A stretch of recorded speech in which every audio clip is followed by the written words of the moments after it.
नमस्कार, plus news में आपका स्वागत है। मैं हूं आपके साथ राजकृष्ण। नजर डालते अभी तक की मुख्य हेडलाइंस पर। अर्नब गोस्वामी की गिरफ्तारी पर बीजेपी का कांग्रेस पर फूटा गुस्सा, ऑफिस के बाहर किया जमकर हंगामा।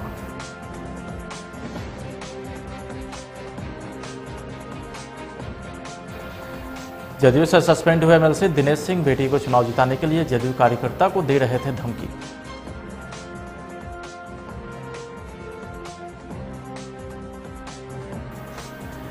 सीएम नीतीश कुमार की सभा में आलू प्याज फेंकने को लेकर के नेता प्रतिपक्ष ने जताया दुख, कहा निंदनीय, अलोकतांत्रिक व अव्यवहार।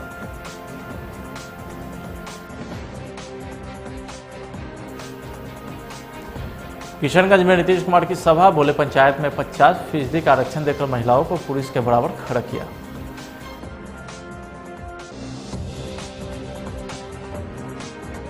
और चिराग का सीएम और महागठबंधन पर हमला, इस पर सीमांचल में किसी पार्टी का कोई समीकरण काम नहीं करेगा।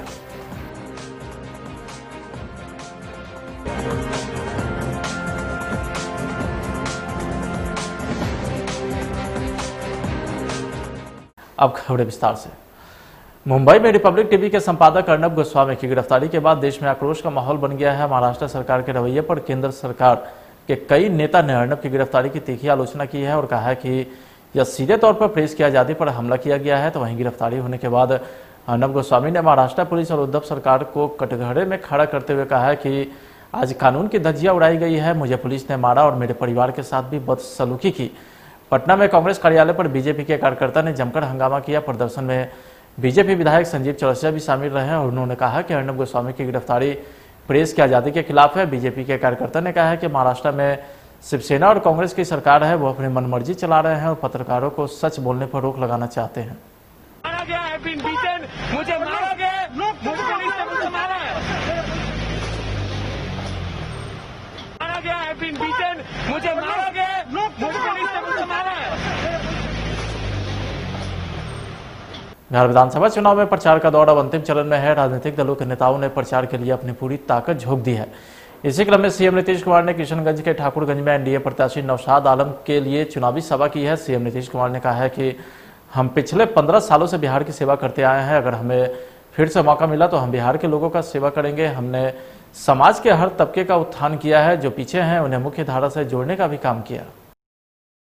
शाम होने के बाद तो कोई घर से बाहर निकलने का हिम्मत नहीं करता था। कहीं कोई जाना चाहता था तो कितना समय लगता था। हम लोगों ने एक एक काम किया, कानून का राज कायम किया। और जान लीजिए पहले जितना क्राइम होता था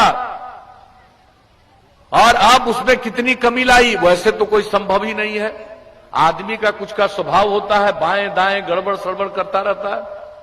लेकिन इन सब चीजों के बावजूद जो इस पर बहुत हद तक काबू पाया गया और आज जो पूरे देश का हर राज्य का अलग अलग अपराध का जो क्राइम का है आंकड़ा फिगर प्रकाशित होता है, उसके हिसाब से जान लीजिए जो सबसे हाल का फिगर है, बिहार क्राइम के मामले में, अपराध के मामले में इस देश में इतनी बड़ी आबादी के बावजूद 23वें नंबर पर चला गया है। ये इतना क्राइम का कंट्रोल हम लोगों ने किया।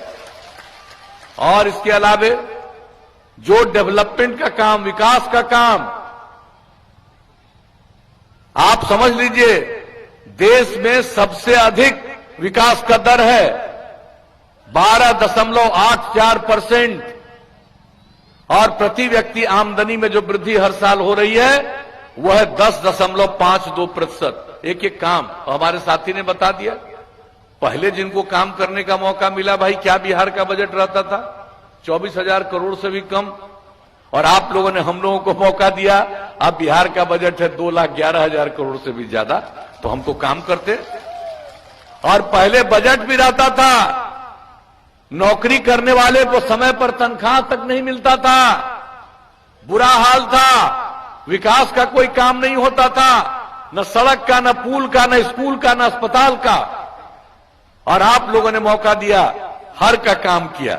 और हमने क्या कहा शुरू से, न्याय के साथ विकास, उसका मतलब है हर इलाके का विकास और समाज के हर तबके का उत्थान। और जो हाशिए पर हैं उनको मुख्य धारा से जोड़ने के लिए विशेष पहल।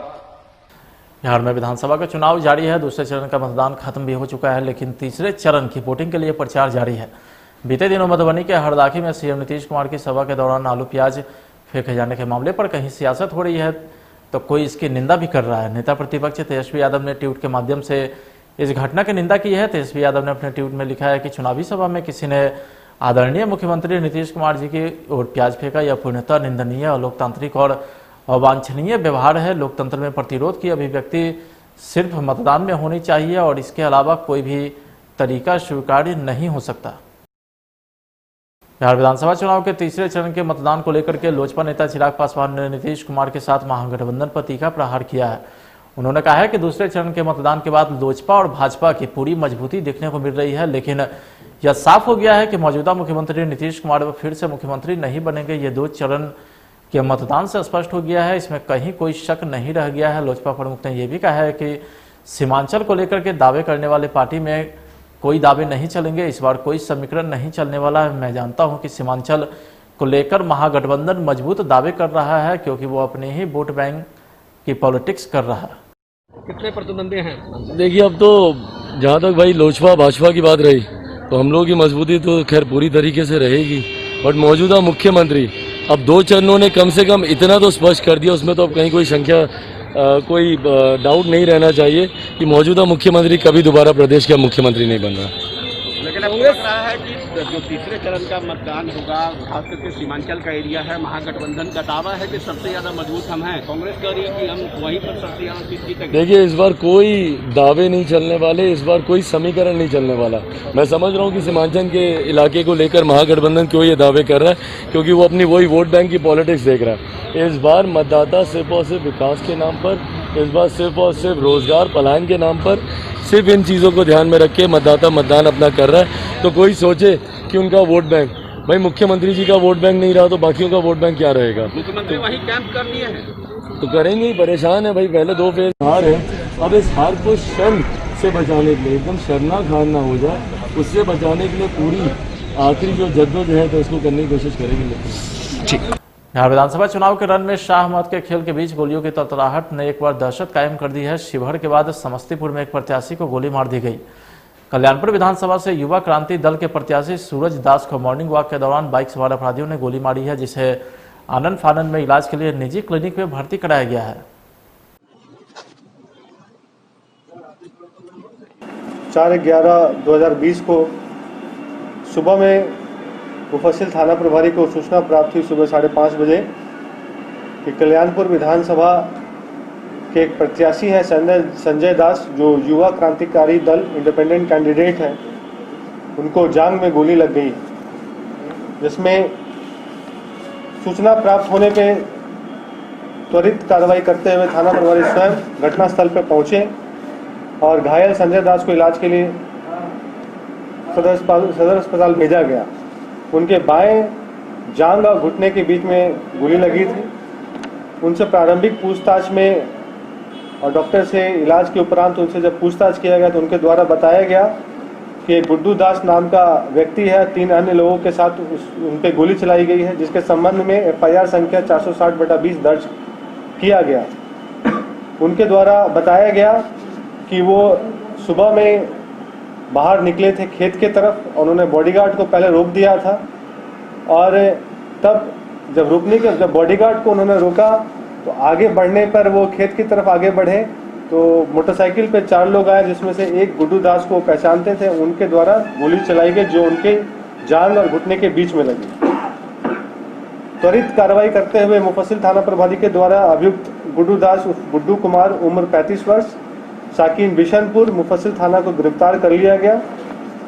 प्रारंभिक अनुसंधान और पूछताछ में ये बात उभर कर आई है कि दोनों पक्षों के बीच में पूर्व से ही जमीन संबंधित विवाद माननीय न्यायालय में चल रहा है, जिसके संबंध में जो वर्तमान में जो अभियुक्त गुड्डू दास है, उसके बड़े भाई के द्वारा 2018 में, बड़े भाई का नाम विकास कुमार है, उसके बड़े भाई के द्वारा 2018 में वर्तमान जो कैंडिडेट है संजय दास के ऊपर FIR संख्या 727/18 दर्ज कराया गया था।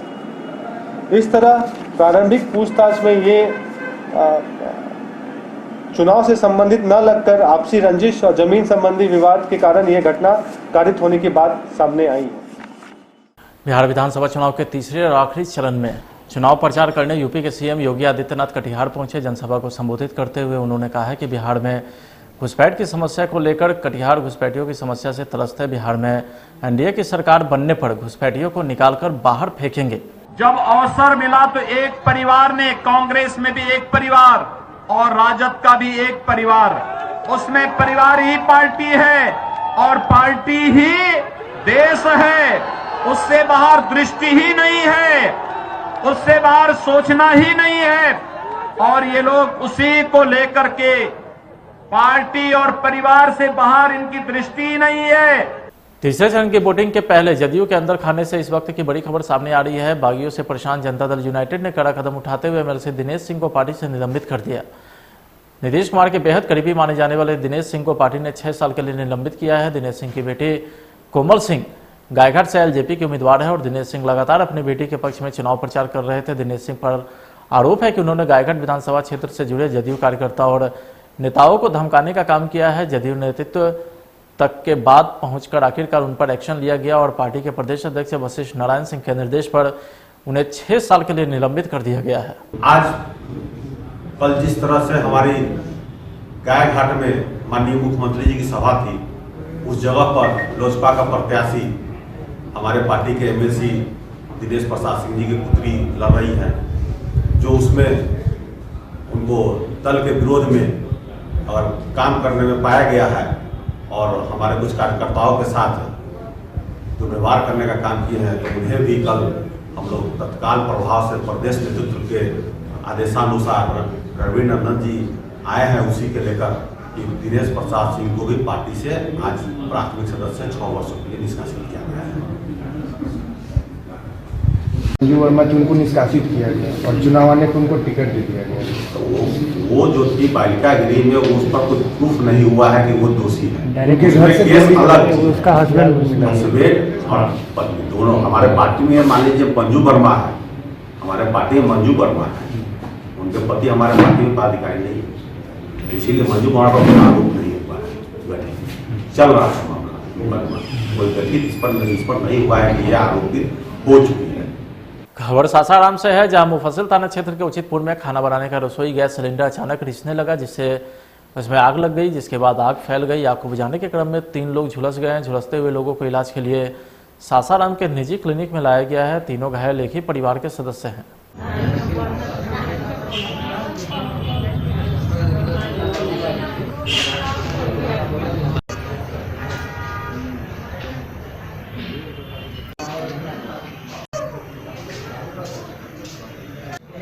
खाना बनाते क्रम में गैस लीक कर गया और किचन में आग लग गया। कितने लोग घायल हैं? 3 आदमी। क्या नाम है घायलों का? शशि, जिमी, छोटू। क्या नाम पड़ेगा आपका? तो वहीं सासाराम में दहेज हत्या का एक मामला सामने आया है। घटना के बारे में बताया जाता है कि दिनारा थाना क्षेत्र के बेन सागर में 27 साल की महिला सविता देवी की संदिग्ध स्थिति में मौत हो गई है। तो मृतक के मायके वालों ने ससुराल पक्ष पर दहेज हत्या का आरोप लगाया है। मृतक के भाई ने बताया कि उसकी बहन सविता के साथ हमेशा मारपीट की जा रही थी। शादी के 10 साल हो गए थे, फिर भी दहेज के लिए प्रताड़ित किया जा रहा था।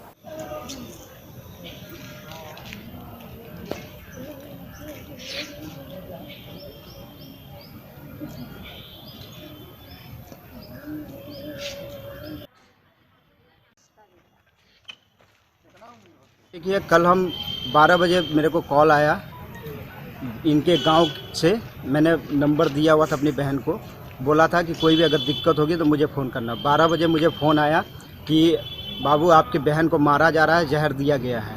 फिर मैंने तुरंत अपने घर पे फ़ोन किया और फ़ोन करने के बाद मैंने इनके घर पे फ़ोन किया। इनके भाई का नंबर था, मैंने फ़ोन किया। मैंने बोले भैया कि जो भी कुछ भी हुआ है आप मेरी बात करा दीजिए मेरी बहन से। तो इन्होंने बात नहीं कराई। ये बोल रहे हैं कि हम घर पे नहीं हैं। मैं हाथ जोड़ते रह गया। मैं बोला भैया बात करा दीजिए, मेरे को कुछ नहीं लेने देना, लड़ाई झगड़े हुई है, मेरी बात करा दीजिए। इनके बाद मैंने 100 बार कॉल किया, उसके बाद कॉल इन्होंने मेरा उठाया नहीं और ना बताया कि क्या हुआ है क्या नहीं हुआ। फिर मैंने अपने घर वालों को भेजा, घर वाले गए तो घर वालों से पता चला कि वो मर चुकी है। मैं 1000 बार कॉल करते रह गया।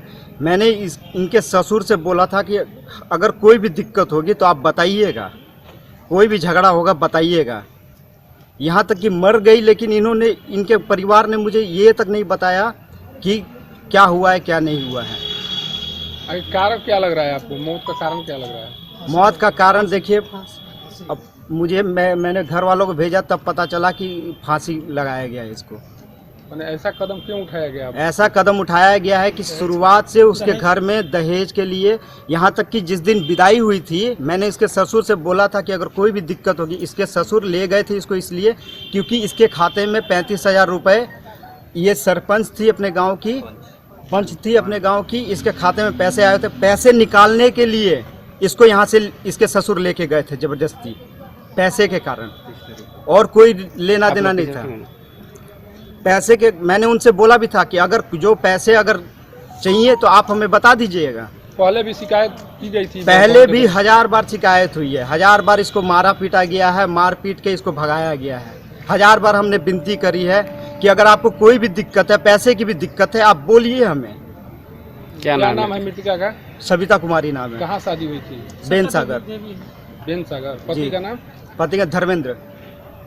माने पूरा साजिश परिवार ससुराल वालों को पूरा साजिश करके मारा गया है। यहाँ तक कि मेरे लास्ट दिन मैंने इसके ससुर से बात की थी, मैंने हाथ जोड़ के बोला था, मैं इनको घर तक छोड़ने गया था, पुल तक, जो बेनसागर का पुल है, मैं वहाँ तक छोड़ने गया था। मैंने इनके ससुर को घटना में हाथ कौन जोड़ लोग के शामिल है?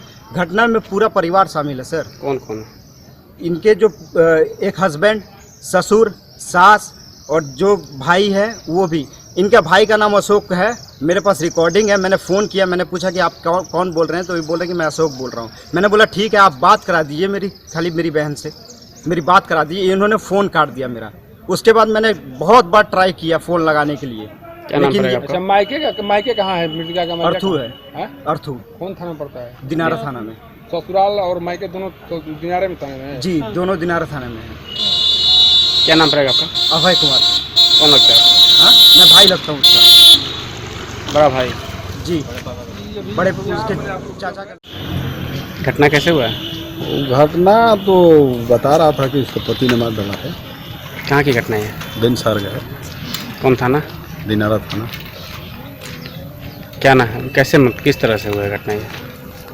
और मारने को बोल रहा था, हम लोग तो बाद में गए तो देखे कि लाश वहाँ पड़ी हुई थी।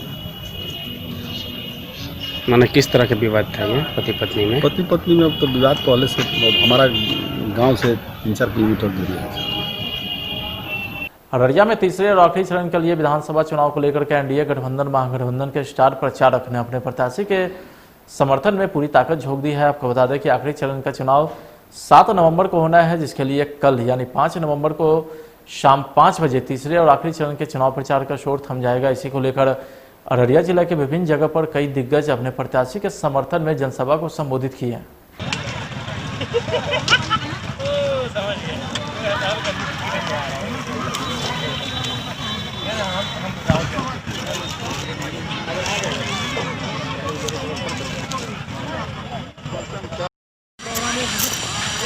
क्या हाल है?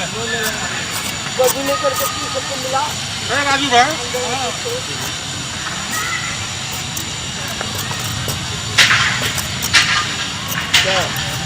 कितना है?